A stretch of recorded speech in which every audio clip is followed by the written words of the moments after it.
Hello everyone, তোমাদের সকলের কাছে এই ইনফরমেশন অলরেডি চলে গেছে যে গতকাল বলবো না, আজই মধ্যরাতে একটি গেজেট প্রকাশ করেছে ওয়েস্ট বেঙ্গল এসএসসি এবং তারপরেই চলে এসেছে নোটিফিকেশন। তো এই গেজেটটা আমরা মূলত এবং নোটিফিকেশন আমরা এক্সপেক্ট করছিলাম স্কুল সার্ভিস কমিশনের এসএলএসটি 9-10 এবং 11-12 এর এক্সামের জন্য। কিন্তু তার সাথে সাথে আপার প্রাইমারির বিষয়েও কিন্তু গেজেটে সুস্পষ্টভাবে ধারণা দিয়ে দেওয়া হয়েছে। তার নোটিফিকেশন এখন আসেনি ঠিকই, কিন্তু গেজেটে সুস্পষ্টভাবে আপার প্রাইমারি সম্পর্কেও কিন্তু বলা হয়েছে। এবং যারা আপার প্রাইমারি প্রিপারেশন অলরেডি শুরু করছিলে, আমরা বহুদিন এই চ্যানেলে শুরু করে দিয়েছি প্রিপারেশন, এবং তোমাদের আমি আগেও সিডিপি অনেকগুলো ক্লাস হয়ে গেছে অলরেডি। তো সেখানে আমি বারবার বলেছি, অনেকে আমাকে জিজ্ঞাসা করেছিলে যে ম্যাম সত্যি কি আপার প্রাইমারি হবে। তো আমরা আমাদের ধারণা বা আমরা আমাদের যেটুকু ইনফরমেশন আমরা কালেক্ট করেছি সেখান থেকে আমাদের সবসময় মনে হয়েছে যে আপার প্রাইমারির বিষয়ে আমরা সদর্থকভাবে এগিয়ে যেতে পারি। তো সেক্ষেত্রে এই যে গেজেটে আপার প্রাইমারির বিষয়টাকে সুস্পষ্ট করা হয়েছে, তাতে কিন্তু আমাদের বিশ্বাসটা অনেকটাই প্রমাণিত হয়েছে। তো আমরা অবশ্যই অপেক্ষা করব নোটিফিকেশনের আরো অনেক বেশি স্পেসিফিকেশনের জন্য। কিন্তু আপার প্রাইমারির প্রস্তুতি যারা অলরেডি শুরু করেছো, কারণ এসএলএসটি বা প্রাইমারি টেটের থেকেও অনেক বেশি সংখ্যক ছাত্রছাত্রী বসতে পারবে আপার প্রাইমারি টেট পরীক্ষায়। কেন? তার কারণ গ্রাজুয়েশন প্লাস ডিএলএড হলেও তুমি বসতে পারছো, গ্রাজুয়েশন প্লাস বিএড হলেও তুমি বসতে পারছো। এক্ষেত্রে মার্কের অবশ্যই একটা ক্রাইটেরিয়া রয়েছে। তাছাড়াও এক্ষেত্রে ডিএলএড এবং বিএড উভয়ই যেহেতু যোগ্য, সেই কারণে আপার প্রাইমারিতে অনেক বেশি সংখ্যক ছাত্রছাত্রী কিন্তু বসতে পারছে। আপার প্রাইমারির ক্লাস লেভেলটা কি তোমাদের নিশ্চয়ই প্রত্যেকের জানা আছে, ক্লাস 6 to 8 এই ক্লাস লেভেলটা। তো গেজেটে কি বলছে সেটা একটু বুঝে নিই আমরা। থার্সডে May 29, একেবারে মাঝরাতে এসেছে gazette.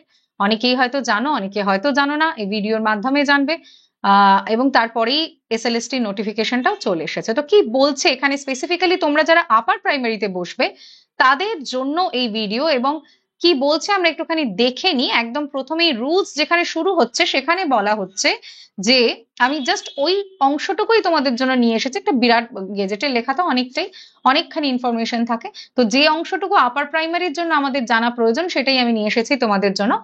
Short title and commencement. These rules may be called the West Bengal School Service Commission selection for appointment or to the post of assistant teacher for upper primary level of class except work education and physical education. Except বলেছে, কিন্তু work এবং physical education এর মধ্যে পড়ছে না, classes 9-10 and 11-12। ঠিক আছে, তাহলে এখানে আপার প্রাইমারি লেভেলটা কিন্তু বলা হচ্ছে, স্পষ্টত বলা হচ্ছে। Okay, they shall come into force on the date of their publication in the official gazette. তাহলে 29শে মে গেজেট কিন্তু পাবলিশ হয়ে গেছে এবং সেখানে একেবারে সুস্পষ্টভাবে আপার প্রাইমারি শব্দটার উল্লেখ রয়েছে। এরপর আমরা আরেকটু স্পেসিফিকেশনে যাব। এখানে শিডিউল 1-এ কি কি বলা হয়েছে। Educational qualification including professional qualification for selection of assistant teachers for upper primary level of classes in school. Educational qualification এ কি বলা হচ্ছে, the candidate must be a citizen of India. On or before the last date of receiving online application, he or she must possess the minimum qualification as prescribed by the NCTE for the assistant teacher of upper primary level of classes, তার মানে graduation. আমরা আগেও এটা নিয়ে আমরা session করেছি, আমি নিজে সেশন করেছি। সেখানে গ্রাজুয়েশনে জেনারেলদের জন্য 50% মার্কস বলা হয়েছে। তবে তুমি যদি গ্রাজুয়েশনে 50% স্কোর না করে থাকো, সেক্ষেত্রে মাস্টার্সে, এমএ তে বা এমএসসি তে যদি 50% থাকে সেটাও কিন্তু এখানে এলিজিবল হয়ে যায়। Pass in teacher eligibility test, TET. এখানে কিন্তু টেট থাকছে, যেটা এসএলএসটি তে থাকছে না। To be conducted by the appropriate government in accordance with the guideline framed by the NCTE for the purpose.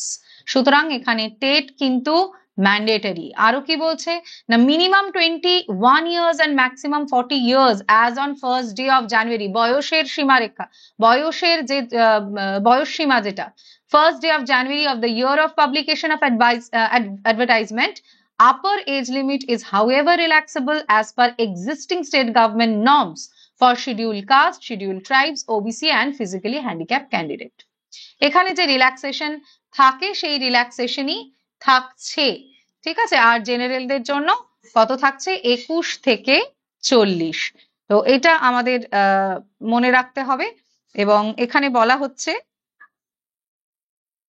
আরো একটি ইম্পর্টেন্ট বিষয়, সেটা এখানে মেনশন করে দেওয়া হচ্ছে পরীক্ষা পদ্ধতি কিভাবে হবে সেটা খুব ইম্পর্টেন্ট জানা, কারণ আমাদের এটা নিয়ে সব থেকে বেশি কনফিউশন। আমরা যোগ্যতাটা অলরেডি জেনেছি।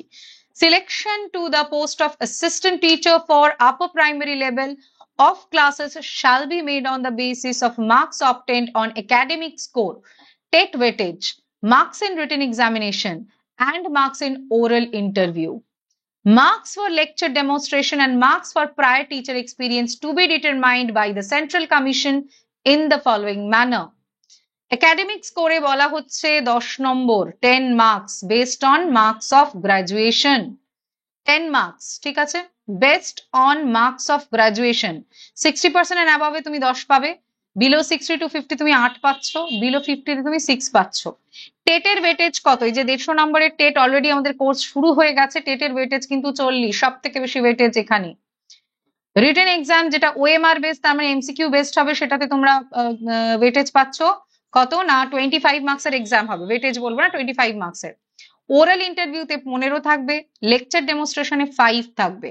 Appearance before the interview board for 4 and 5 is compulsory. ঠিক আছে, তাহলে ইন্টারভিউ বোর্ডের আগে ওরাল ইন্টারভিউ আর লেকচার ডেমনস্ট্রেশন এটা তোমার কমপ্লিট থাকতে হবে।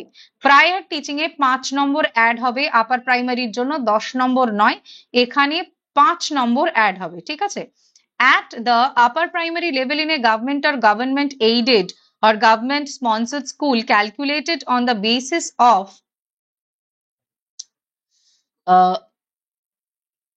mark for each year of service. Acha, okay, 1 mark for each year of service in substantive post as permanent or an contractual basis. অর্থাৎ যারা কন্ট্রাকচুয়াল বা পার্মানেন্ট টিচার রয়েছেন, তারা suppose তিনি 1 বছর কাজ করেছেন, 1 বছর অভিজ্ঞতার জন্য 1 নম্বর, 2 বছর অভিজ্ঞতার জন্য 2 নম্বর, 3 বছর অভিজ্ঞতার জন্য 3 নম্বর, এইভাবে কিন্তু ম্যাক্সিমাম 5 মার্কস অ্যাড হবে, ম্যাক্সিমাম 5 মার্কস অ্যাড হবে, তার বেশি না।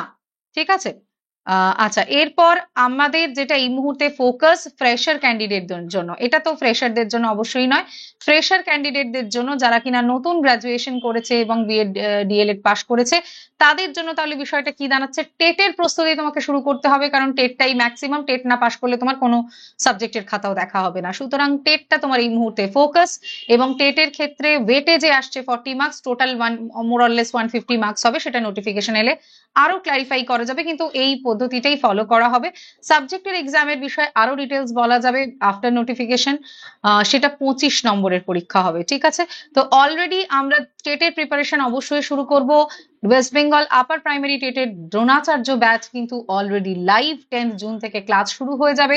আমরা কিন্তু অলরেডি ওয়াইটিতে ক্লাসেস শুরু করে দিয়েছি, তোমরা অনেকেই ফলো করছো, এবং সেখানে এসে অনেকেই বলেছে ম্যাম আপনি শুরু করে দিয়েছেন, খুব ভালো হয়েছে, কিন্তু সত্যি কি পরীক্ষাটা হবে? তাহলে উত্তরটা হয়তো এই ভিডিওতেই রইলো, যে সত্যি পরীক্ষা হবে কিনা। আর যারা এখনো ভাবছিলে যে আচ্ছা একটু দেখে নি যে পরীক্ষাটা দেবো কিনা, মানে দিতে পারবো কিনা, আদৌ কি আসবে, তো তাদের যে কনফিউশন সেটাও আশা করি শেষ হয়েছে। টেটটা কিন্তু এখানে প্রায়োরিটি, সেই কারণে টেটের প্রিপারেশন শুরু করে দাও। দ্রোণাচার্য ব্যাচ অ্যাপ থেকেই তোমরা পেয়ে যাবে, অ্যাপটা ডাউনলোড করে ফেলো এবং আমার কোড ইউজ করো। এই মুহূর্তে ম্যাক্সিমাম ডিসকাউন্টের জন্য নোটিফিকেশন এসে গেলে কিন্তু এই ডিসকাউন্টেড প্রাইসটা নাও থাকতে পারে। SAHELI সহেলি আমার কোড, এই কোডটা অবশ্যই ইউজ করো সাবস্ক্রিপশন নেওয়ার জন্য, ম্যাক্সিমাম ডিসকাউন্টের জন্য। অলরেডি ওয়াইটি ক্লাসেস রয়েছে, ওয়াইটি ক্লাসেস ফলো করতে পারো কি ধরনের পড়াশোনা হচ্ছে সেটার জন্য। আর আমার হোয়াটসঅ্যাপ গ্রুপে কারোর যদি কোনো ডাউট থাকে জয়েন করে গিয়ে জিজ্ঞাসা করতে পারো। আমার হোয়াটসঅ্যাপ গ্রুপের লিংক এই ভিডিও ডেসক্রিপশন বক্সে দেওয়া রয়েছে, অবশ্যই হোয়াটসঅ্যাপ গ্রুপে জয়েন করে যাও। ডিটেল আলোচনা, তোমাদের যা কনফিউশন আছে সেই কনফিউশন দূর করার জন্য আমরা টিচাররা রয়েছি, আমরা অবশ্যই সেটা নিয়ে কথা বলবো। এবং সাবজেক্টের ও টেটের সিডিপি বেঙ্গলি প্রথম ভাষা, সেকেন্ড এবং দ্বিতীয় ভাষা সবটাই কিন্তু ক্লাস হবে, কারণ দেখতেই পাচ্ছ অনেকজন এডুকেটর রয়েছেন।